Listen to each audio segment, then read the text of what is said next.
O totalitarismo é um sistema político no qual o Estado não reconhece limites à sua autoridade. O Estado totalitário é marcado por forte controle social, pela supressão das garantias e das liberdades individuais e pela censura à livre manifestação.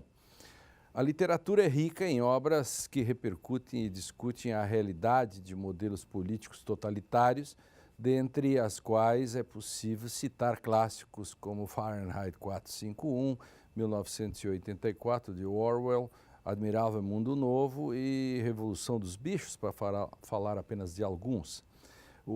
Que papel desempenha o direito em um regime totalitário? Que lições devemos tomar da história?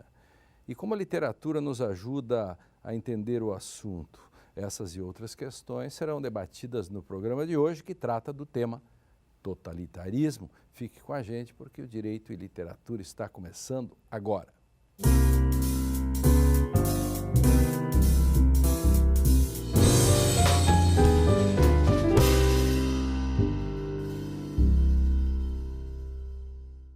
A partir de agora, você acompanha um debate que conta com a participação de professores de diversas áreas do conhecimento que vão nos ajudar a entender questões do direito e da sociedade contemporânea por meio de obras literárias.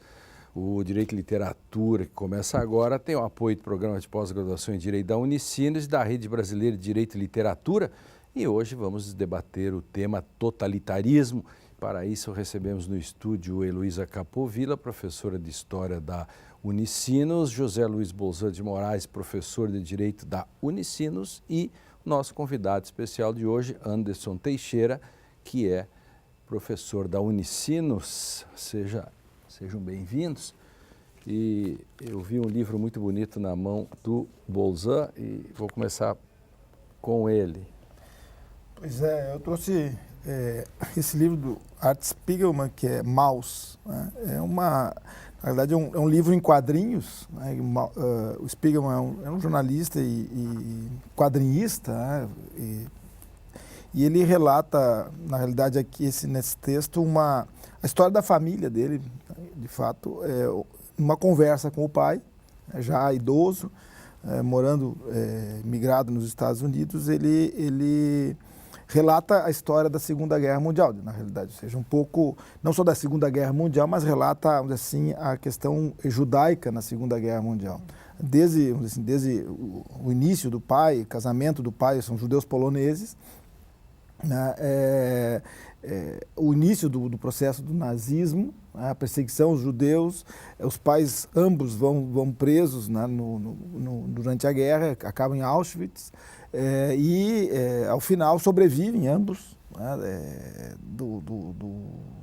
do Holocausto, e depois a mãe acaba morrendo antes e o pai sobrevive mais tempo. Mas o interessante do livro, além de ser da história contada como quadrinhos, né, pode parecer um pouco estranho se você relatar uma história tão dramática a partir de quadrinhos, que a figura do pai também é uma figura interessante, porque o pai é um sovina, né?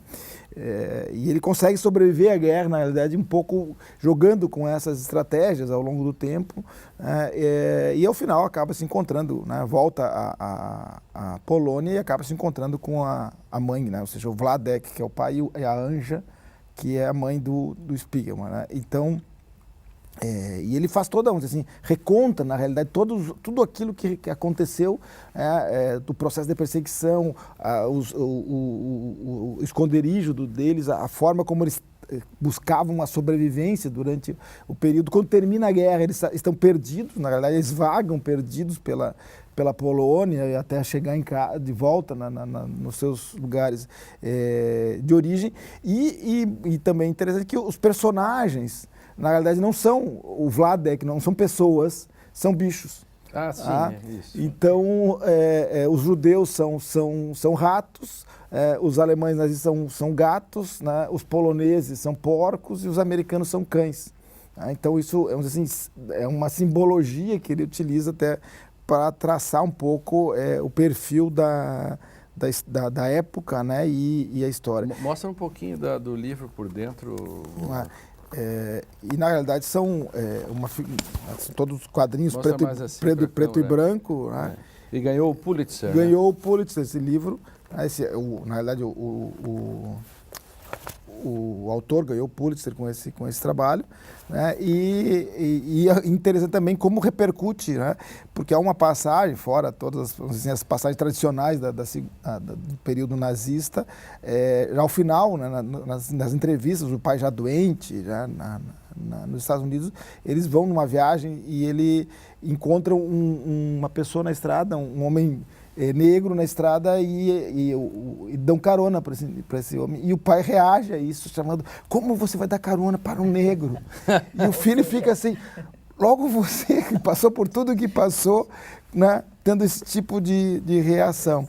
Então, acho que é um trabalho muito interessante, tanto como texto literário, nesse sentido, né, de quadrinhos, né, a capacidade de construir a história, ou reconstruir a história dessa forma, e nos dá um pouco o impacto, vamos dizer assim, de tudo o que acontece durante a guerra e a construção desse imaginário, né, e como, de certo modo, tudo que se passou não consegue subverter o próprio personagem principal, que é o Vladek. Né? Né? E o nome Maus é rato, em alemão é rato, né? Então, rato. O nome do livro, ele preservou o nome original. Sim. Exato.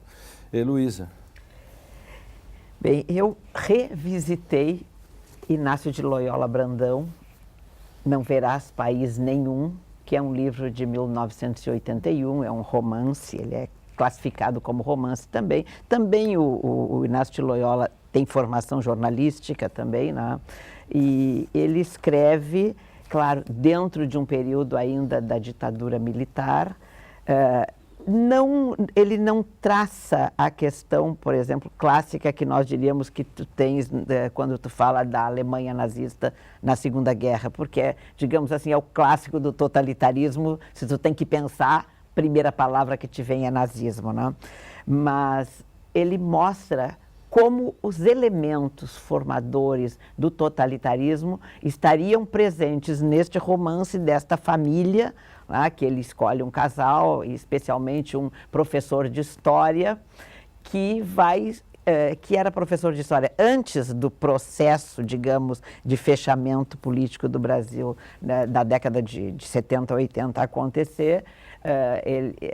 Ele trabalha, então, com esta memória deste professor de história, e os outros personagens, alguns com os quais ele interage, são também bastante importantes, e outros personagens ele vai mostrando que, por não conhecerem este passado, ou por este passado não ser colocado na televisão ou nos jornais, este passado vai ficando esquecido e tu vai montando um outro país, ou nenhum país, como diz ele, né, de alguma forma, tu vai montando um outro país onde as coisas acontecem a partir de uma estrutura perfeitamente organizada, onde tu tens um lugar nesta sociedade e por tu teres um lugar que corresponde a uma ficha, que corresponde ao teu endereço, que corresponde ao quanto tu tens acesso de água, de bens, de consumo, duráveis ou não, te coloca num lugar e numa situação que tu não tens como reagir, tu não podes fugir do esquema, o que caracteriza um totalitarismo. Perfeito, né? Claro. Então, e também sempre a literatura mostra um certo ovo da serpente em algum lugar. Perfeito, o que me parece bastante é que a descrição é de um tempo, mas estes elementos deste tempo, tal qual o seu personagem principal, em outros tempos mais contemporâneos, as coisas se repetem.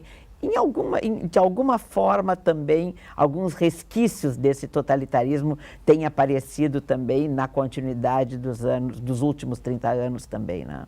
Em determinados momentos. Depois nós vamos falar um pouco de como as massas, a população ajuda a implantar regimes autoritários e totalitários.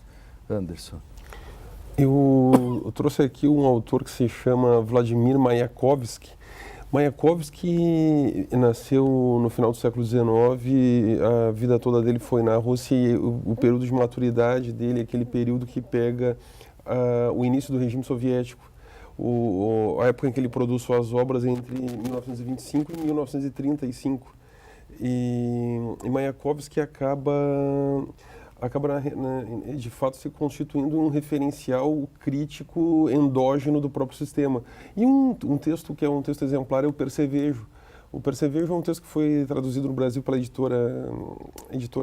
editora 34 foi a editora que traduziu, uma editora de Portugal. E ele chegou a ser publicado no Brasil em uma parceria, eu não me recordo com qual editora. Nós temos aqui uma editora que fez essa parceria assim. E a editora 34 fez uma adaptação, uma introdução bastante interessante. Por quê? Porque ele é uma peça teatral. Ele é uma peça teatral com 9 atos e existem momentos de ruptura. São 3 grandes rupturas que se dão nesse teatro. A peça começa com um casal, que é o personagem principal, e está preparando o casamento, está estruturando a festa de matrimônio com a sua esposa e já tem toda uma discussão sobre a questão simbólica. Quais vão ser as cores, quais vão ser as temáticas do casamento. E a mulher representa, nesse caso, muito da estética e da inspiração cultural que o regime quer impor.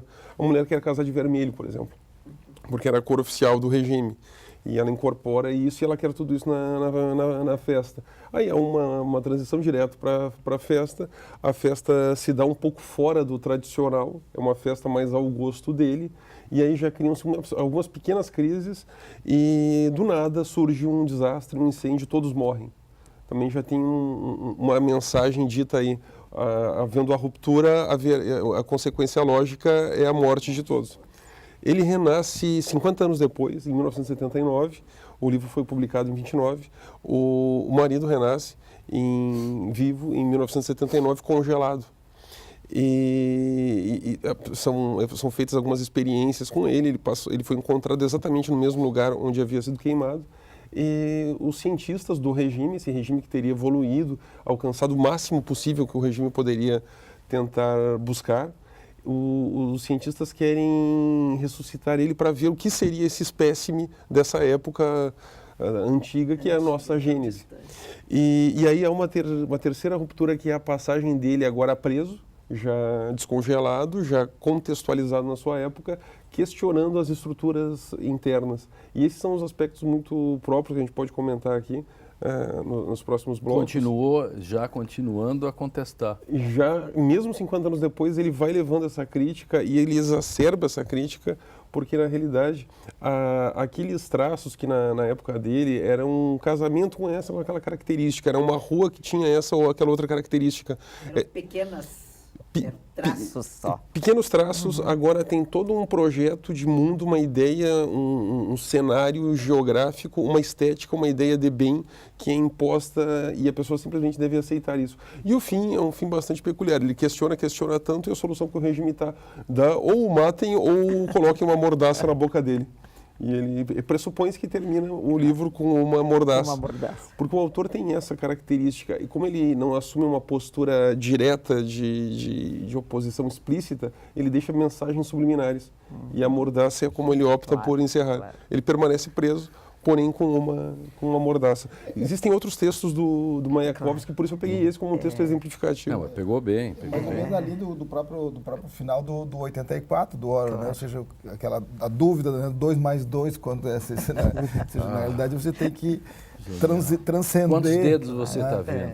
Transcender, não precisa mais da repressão, porque a repressão ou a mordaça é um pouco... Aí o cara diz sobrevive assim, a ruptura, né? Você tem que internalizar o regime para poder... Permite que ele sobreviva, mas aí é que está... Calado. Quantos dedos você vê? O cara disse assim, 4. 4. Aí o cara disse, mas você tem que ver 5. Ele disse assim, se você quiser 5, disse, não, eu não quero que você diga porque eu digo, você tem que acreditar, tem que internalizar que são 5. Aí é o totalitarismo. Exatamente. Direito e Literatura faz uma pausa para um rápido intervalo, mas na volta a gente continua a discussão sobre esse tema pesadíssimo chamado totalitarismo. A gente já volta.